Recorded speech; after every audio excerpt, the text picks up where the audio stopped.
Football Association is facing legal action over its Rainbow Laces campaign, which promotes LGBTQ+ rights. Human rights lawyer Paul Conraith sent a letter threatening to sue, arguing the campaign violates FA rules on political neutrality in clothing. Mr. Conraith represents a Newcastle United fan who was banned from matches after expressing gender-critical views on social media. Well, I'm now joined by that Newcastle United fan, Linzi Smith. Welcome. She's coming on. There she is. Hello, Lizzie. How are you? I'm all right. I'm a bit full of cold, so you'll have to forgive me, but otherwise I'm good. Well, I'm so happy you're not in the studio then. So, please... Yeah, exactly. So, first of all, for people, you have been on the show before. Tell us about the previous case and what the situation with that is. Well, basically, 2023, I think it was like beginning of October, end of October, beginning of November, I got an email saying that my membership had been suspended because I was under investigation for a hate crime. This came from the football club, at which point I was incredibly befuddled, really, and I thought, it's quite serious. So I would have thought I would have at least known before a football club found out about such a serious allegation, I suppose. A week of me going backwards and forwards with the police and the club, and then eventually I did get a visit from the police, and I was pulled in for an interview under caution for a hate crime where I was questioned over tweets that I posted, things like trans women are men. I was asked why I had the LGB and not the TQ, and things like that, saying things about men and women's sports, you know, obviously how I just point blank don't agree with it. You know, I'm all for them playing their sports, but create your own sporting category. You know, stop riding on the coattails of women, I suppose. But yeah, and it's kind of gone on from there. They've dug their heels in about it. It's been well over a year now that we've been fighting it with them. But hopefully, we're going to get somewhere in the next few months and get this thing into court and try and get this thing resolved. Well, that's it. It's the process that's the torture, isn't it? Rather than necessarily the verdict. They just keep you hanging, it keeps going. It's a blockage to just being able to live your life, and certainly your life as a football fan. Yeah, I mean, I think the biggest thing is, had I not been so fortunate as to find myself with the likes of Harry Miller helping me, Toby Young, Graham Linehan, all these people, like, I'm aware how many people probably go through this every day and don't find themselves surrounded by such big voices to you know, give you know, an audience to all of this, I suppose. So I am really lucky in that sense. I think if I hadn't found myself with them, I'd be in this situation still, but I would be very much lost and unaware of what I'd be able to do about it, really. So it seems like a lot of other sporting boards, they've kind of woken up to the fact that men and women, believe it or not, are different and biologically different, and males have physical advantages. The FA seems to be really behind on all of this.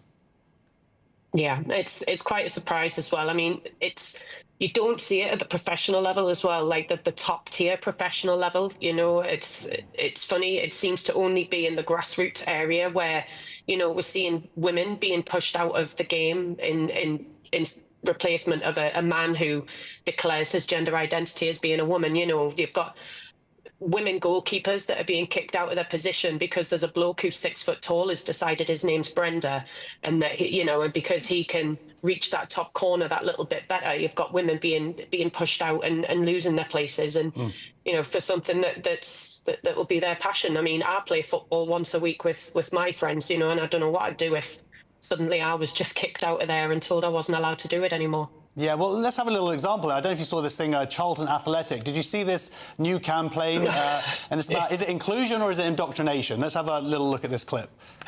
Fantastic that Charlton is dedicating a whole week to its football versus homophobia activities. As someone who identifies as queer, I form part of the LGBTQIA+ community. Everyone has the right to feel comfortable as themselves, and it means so much to us to be invited to Saturday's game against Bolton. Whether you're a football fan or not, it should be a way to unite people. Football for everyone. Well, football for everyone, except for people who think that men and women are biologically different, right? Well, that's the biggest thing about it, really. It's kind of been overtaken. The LGB side of things has been forgotten. I mean, I think I commented on this yesterday, and I noticed in the background it had football versus homophobia, but yet they've chosen two of the most extreme ends of the Q end of the acronym to actually represent homophobia instead of, where are the regular lesbian, gay, and bisexual people who, don't play dress up every single day and things like that. We just walk around and do what we're doing. But that, I suppose that doesn't get as many eyes on it. Like it did annoy me, if I'm honest, because it's not representative of gay people at all. It's queer theory, and queer theory is something I wholeheartedly reject, to be honest with you. Yeah, the Q and the plus, they're open-ended categories, and we don't really know what they're about. We saw two teenage girls who've been banned from the sport for a number of games because they have called out biological men on the opposing team. That's not very inclusive or for women's football, or doesn't promote it, does it?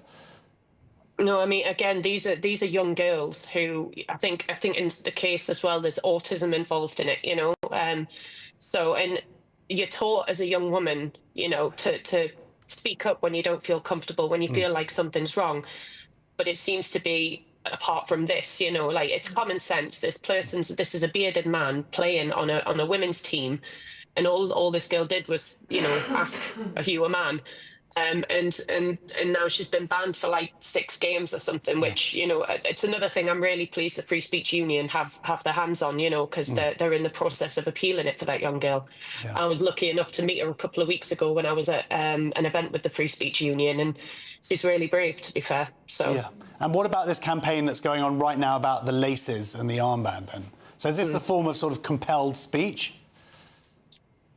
For me, yeah, I mean, it hits a couple of areas with me, this rainbow laces, because for me, the rainbow, none of it represents me as a lesbian woman anymore. And I know a lot of lesbian and gay and bisexual people that don't feel like it represents them because, as you saw with that Charlton advert there, football versus homophobia, but there's nothing about gay people. It's queer theory and drag queens and trans and all of this, and it's not actually about sexuality anymore. So it's not actually inclusive to any of us at all. And if you have the audacity to speak out, I do feel like as gay people, we're expected to just bounce along with it because we're part of the acronym. Like, I get called a traitor all the time because I will not accept it, and if you want to call me a traitor, that's fine. I've been called worse things, if I'm honest.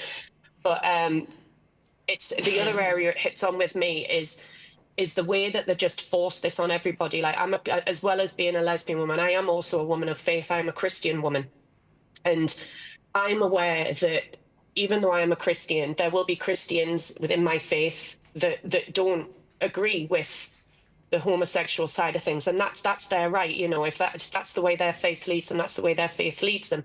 But nobody should be forced to support this. And the problem for me is, like, players and fans and staff, you have to wear this. There's such a spotlight put on it that if you have the audacity to stand up and say no, or as Mark Gahey did when he simply wrote "Jesus loves you," and I've spoken on this before, Jesus does love you. It doesn't matter whether you love Jesus or not. Jesus loves you. That is a perfectly valid comment as a Christian.